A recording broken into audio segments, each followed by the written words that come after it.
అందరికీ హాయ్ అండి. Welcome back to my channel. ముఖ్యంగా ఈ రోజు మన వీడియో వచ్చేసి దీపం 2కి సంబంధించిన రాయితీ చాలా మందికైతే బ్యాంక్ అకౌంట్స్‌లో పడలేదండి. దానికి సంబంధించి మన ఛానల్‌లో ఒక వీడియో కూడా మనం చేయడం జరిగింది. అయితే చాలా మంది వాళ్ళ ప్రాబ్లమ్స్ చెప్పారు. మేము అన్నీ చేయించుకున్నాము. ఆధార్ కార్డ్‌లు, రేషన్ కార్డ్‌లు అన్నీ లింక్ అయితే అయ్యి ఉన్నాయి. మాకు డబ్బులు పడలేదు అని చెప్పారు. దానికి సంబంధించి వివరాలను కూడా మనం తెలియచేసాము. అయితే దీనికి సంబంధించి మనకి ఆంధ్రజ్యోతి పేపర్‌లో అయితే మనకి మార్చి 2వ తారీఖున ఒక ఆర్టికల్ అయితే రావడం జరిగిందండి. దీపం 2 రాయితీ రాలేదు. సాంకేతిక కారణాలతోనే మొదటి సిలిండర్ బుకింగ్‌కు ఈ నెలాఖరు వరకు అవకాశం అనేసి ఒక ఆర్టికల్ అయితే రావడం జరిగింది. అలాగే కొందరికి జమ కాని గ్యాస్ నగదు అని కూడా ఇక్కడైతే ఇవ్వడం జరిగిందండి. దీనికి సంబంధించి ఆర్టికల్‌లో ఉన్న పూర్తి వివరాలను ఈ వీడియోలో నేను మీకు తెలియజేస్తాను.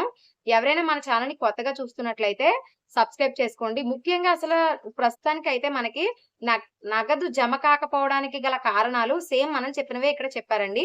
ఒకసారి చూడండి. ఒకటి, లబ్ధిదారునికి 2, 3 బ్యాంక్ ఖాతాలు ఉండడం. బ్యాంక్ ఖాతాలో ఆధార్ సంఖ్య అనుసంధానం కాకపోవడం. గ్యాస్ కనెక్షన్‌కు ఇచ్చిన ఖాతా నంబర్‌తో లబ్ధిదారుని ఈకేవైసీ పూర్తి కాకపోవడం.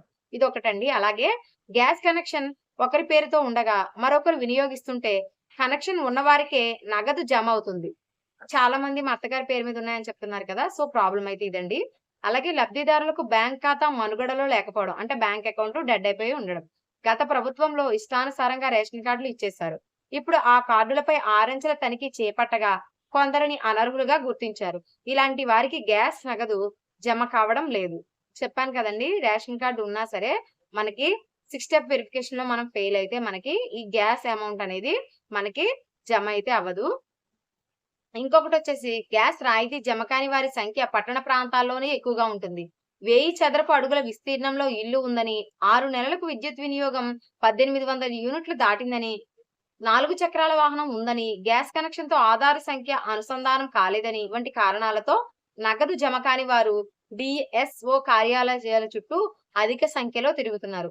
చెప్పాను కదండీ! ఈ ప్రాబ్లమ్స్ వల్లే నేను ఆల్రెడీ మీకు ప్రస్తుతానికైతే మీకు ఈ కారణాలన్నీ కూడా నేను ఒక వీడియోలో చెప్పడం జరిగింది.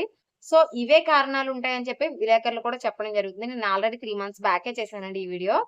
రాష్ట్ర ప్రభుత్వం అమలు చేస్తున్న ఏడాదికి 3 వంట గ్యాస్ సిలిండర్లు ఉచితంగా ఇచ్చే దీపం 2 పథకానికి సాంకేతిక సమస్యలు ఎదురవుతున్నాయి. దీనికి ఒక నంబర్ ఇచ్చారండి 1967. కానీ అది చాలా మందికి ఒక్కొక్కసారి రింగ్ అవి లిఫ్ట్ చేస్తున్నారు. ఒక్కొక్కసారి అసలు వాళ్ళు ఎటువంటి స్పందన చెప్పట్లేదు.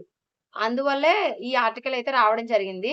అర్హులైన వినియోగదారులు గ్యాస్ సిలిండర్ బుక్ చేసుకొని నగదు చెల్లించి తీసుకోవాల్సి ఉంటుంది. ఆ మొత్తంలో కేంద్ర ప్రభుత్వం ఇస్తున్న సబ్సిడీ మినహాయించి మిగిలిన మొత్తాన్ని రాష్ట్ర ప్రభుత్వం సదరు వినియోగదారుని బ్యాంక్ ఖాతాకు జమ చేస్తుంది. ఈ విధంగా ఇప్పటికే సిలిండర్ బుక్ చేసుకున్న చాలా మందికి సిలిండర్ అందిన వారం రోజుల్లోనే బ్యాంక్ ఖాతాకు నగదు జమ అయింది. కానీ చాలా మంది వినియోగదారుల ఖాతాల్లో అయితే నగదు జమ కాలేదని ఆరోపణలు వినిపిస్తున్నాయి. వీరి కోసం 1967 అందుబాటులో ఉన్నా కొంతమందికి కొన్ని కారణాలు చెప్తున్నారు. కొంతమందికి ఎటువంటి కారణాలు చెప్పట్లేదు. సో, అందువల్లే ఈ ఆర్టికల్ అనేది పేపర్ వాళ్ళు కూడా తీసుకొని ఇంత క్షుణ్ణంగా ఇంత పెద్ద న్యూస్ రాయడానికి రీజన్ అదే అండి. సో, 6 స్టెప్ వెరిఫికేషన్ వల్ల చాలా మందికైతే డబ్బులు పడట్లేదు. సాంకేతిక కారణాలతో ఎవరికైతే ఆగినాయో వాళ్ళకి ఖచ్చితంగా వచ్చే ఏడాది గ్యాస్ సిలిండర్లు ఉన్నాయి కదండీ! మనకి మార్చి నుంచి అక్టోబర్ వరకు ఇచ్చేయి. అందులో అయితే మీకు కన్ఫర్మ్‌గా అమౌంట్ అయితే పడుతుంది. కానీ 6 స్టెప్ వెరిఫికేషన్ ప్రాబ్లమ్ ఉన్న వాళ్ళకి ఎప్పటికి అయితే రాదండి. సో, మీకు ఇంకా ఏమైనా డౌట్స్ ఉంటే కామెంట్ సెక్షన్‌లో తెలియచేయండి. Thanks for watching. బై.